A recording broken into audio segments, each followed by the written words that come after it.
Day one, unpacking two very large boxes that came all the way from the United States of America.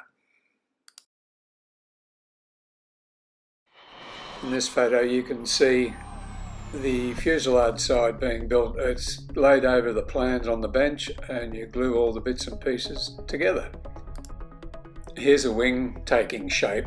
The crisscross parts on the wing are called the ribs, and the two long bits of wood running away through all the ribs are the spars, and they're the parts of the wing that do the heavy lifting. There are 4 wings that have to be built for a biplane. A lot of work.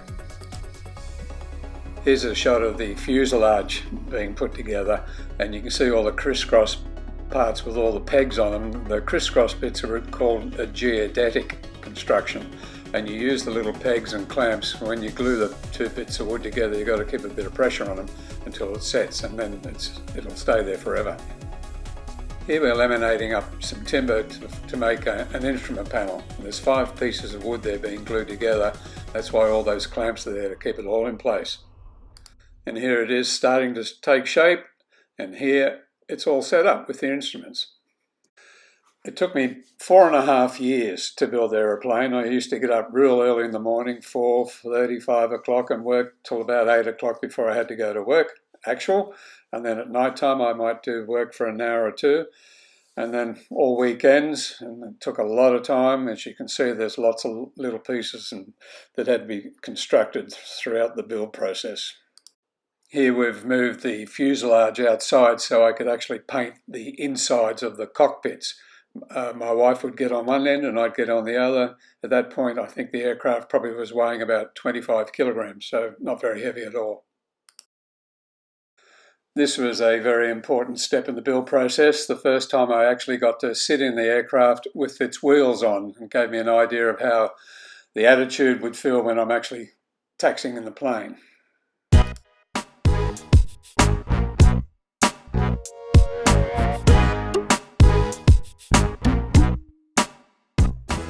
So here we are, busy with the iron, slowly working away across the fabric. When you're finished, the wings come up and look like this. Still got to fill in the end panel there, but very nicely job done. And the same with the fuselage. Here it is sitting on the bench, just about finished and ready to go to the painters. Today we took the fuselage to the spray painters. It had been raining and you can see all the water on the ground. And we were worried that the coppers might see us driving down the road with too much aircraft sticking out the rear end of the van, but we were lucky we got there okay. So the spray painter did a really good job, and then we sneaked down the main road of Bangalow, hoping that the coppers went out again, and we finally got back to the shed. As with anything shiny and new, everybody wants to sit in it, and here's a young lady by the name of Armbruster. Does that sound familiar? Last job before going to the airport was make sure the engine was all set up. This is a 65 horsepower Rotax engine that's in the aircraft. Big day came when the truck arrived and we dragged the fuselage up onto the tray there, and off the plane went for the very first time to the airport to have its wings fitted. So from receiving 2 large wooden boxes from America and then spending 4.5 years, we finally had an aeroplane. Here's a photo of the cockpit.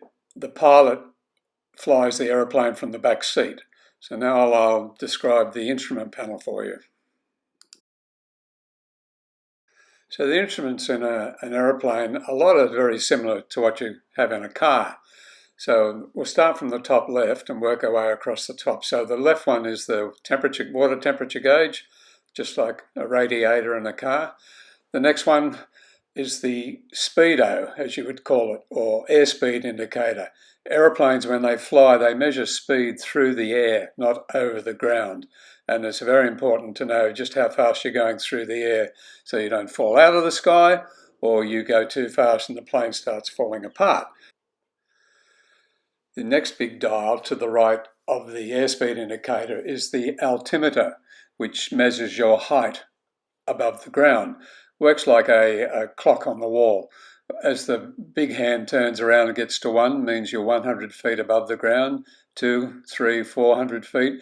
When it goes all the way around, it's like you're reading the time as saying 1 o'clock, and that would mean you're at 1,000 feet. Then the big hand keeps moving, 1,100, 1,200, away you go. And the small one to the right of the altimeter is the voltmeter. It shows you what you're charging your battery. Down to the bottom now, there's a couple of switches. Then there's the one with the green arc in it. Maybe it's yellow, I'm colourblind. It's the tacho, tells you how fast the engine's turning over. The next one in the middle with the little black ball and that white bar, that's very important. That's your skid indicator. So when you're flying along, if you're not flying dead straight through the air, that little ball will go out to one side, and it means the nose of the aircraft is pushing one way more than the other. And you push a rudder pedal to center the ball, and then the plane is then flying cleanly through the air. And the one to the right of that, with the 16, 14, 12, they're just temperature gauges for the cylinder heads. And off to the right of that is the main switch that starts the engine for you. There you have it. You're now a pilot. And here's the plane taxiing down the tarmac to get onto the grass runway to take off. And you'll see you can see I'm looking out over the right-hand side of the fuselage, because you cannot see over the top of the nose of the aeroplane when you're on the ground taxiing. So you do S-turns, so you make sure you're not going to hit anything on the ground, which is not what you want to do.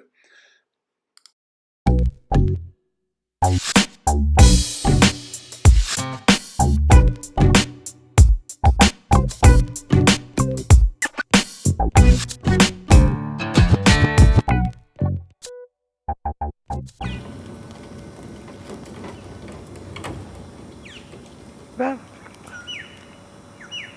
so we're just getting into it for the first time to take it off.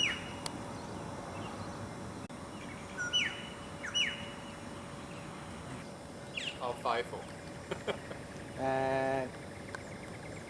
First, go for a bit of a tune, yeah. No problem.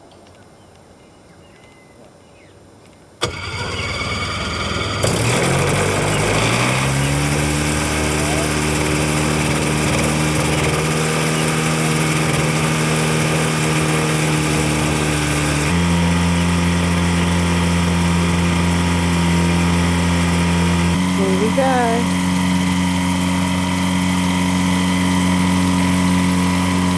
Getting out of the road just in case. There.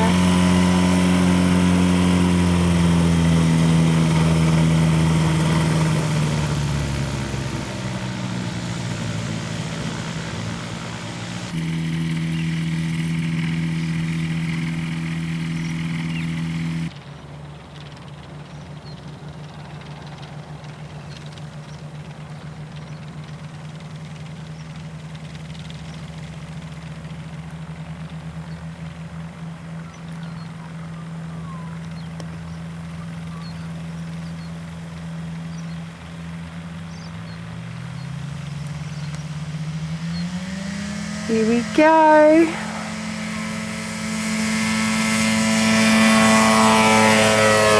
My husband. Got a nice lift on. Beautiful. Fantastic. Fantastic. Wonder how he's feeling now. Good, I should be.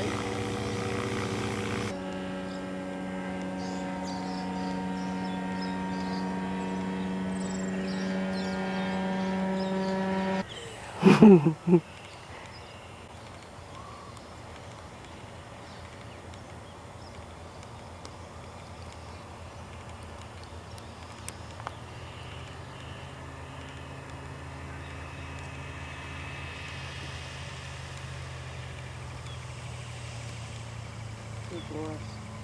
Very nice. Beautiful. Look. That's alright. Fine.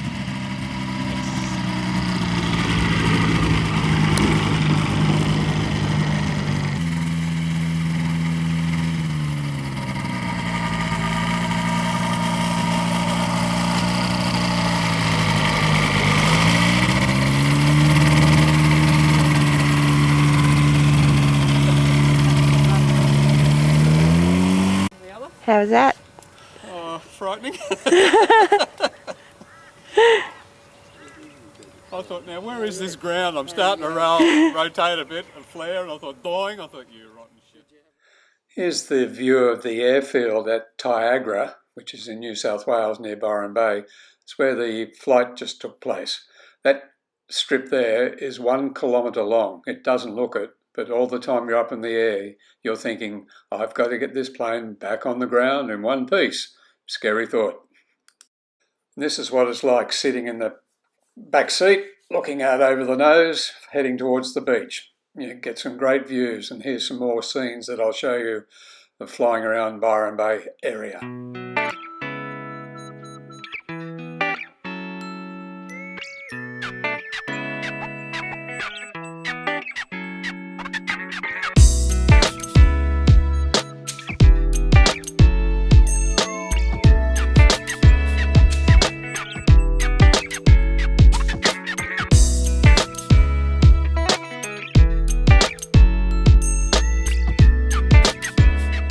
So there you go, classroom.